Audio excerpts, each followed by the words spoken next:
ഈ നല്ല മഴയത്ത് ഞാൻ ഉറക്കെ എണീക്കുന്നതിന് മുമ്പേ ഒരു കോൾ വന്നു. അടുത്ത വീട്ടിലെ കുട്ടിക്ക് ചുമയൊട്ടും കുറവില്ലാത്തതുകൊണ്ട് ഡോക്ടറെ കാണാൻ കൂടെ ചെല്ലോ എന്ന് ചോദിച്ചായിരുന്നു കോള്.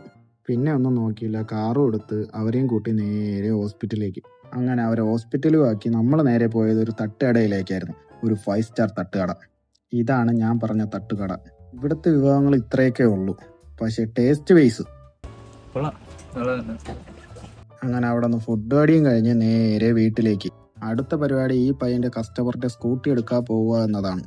ആ പോകുന്ന വഴിയിലെ കാഴ്ചകളാണിത്. ഒരു മഴ പെയ്ത തോടേത് റോഡേത് എന്ന് തിരിച്ചറിയാൻ പറ്റത്തില്ല. വാട്ടവർ, നമ്മൾ എന്തായാലും കര കയറിയിട്ടുണ്ട്. അങ്ങനെ കസ്റ്റമറുടെ വീട്ടിലും എത്തി, വണ്ടിയും എടുത്തു. ഇനി നേരെ വർക്ക്ഷോപ്പിലേക്കല്ല കേട്ടോ, ഈ പയ്യന്റെ വീട്ടിലേക്കാണ് പോകുന്നത്. കാരണം ആ വണ്ടികളെല്ലാം അവന്റെ വീട്ടിലിട്ടാ പണിയുന്നത്. അങ്ങനെ വണ്ടി നേരെ അവന്റെ വീട്ടിലും എത്തിച്ചു. നമ്മൾ നേരെ വണ്ടിയുടെ സ്പെയർ മേടിക്കാനും ഇറങ്ങി. അങ്ങനെ സ്പെയറും മേടിച്ചിട്ട് നേരെ ആ പയ്യന്റെ വീട്ടിലോട്ട്.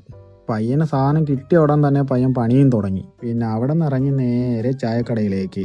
വീഡിയോയിൽ അഭിനയിച്ചത് കൊണ്ട് പയ്യന് വയറ് നിറച്ച് കടിയും മേടിച്ചു കൊടുത്ത് വീട്ടിലേക്ക് പാഴ്സലും വാങ്ങി. അപ്പോൾ ഇന്നത്തെ വിശേഷം അത്രയേ ഉള്ളൂ. Okay, by.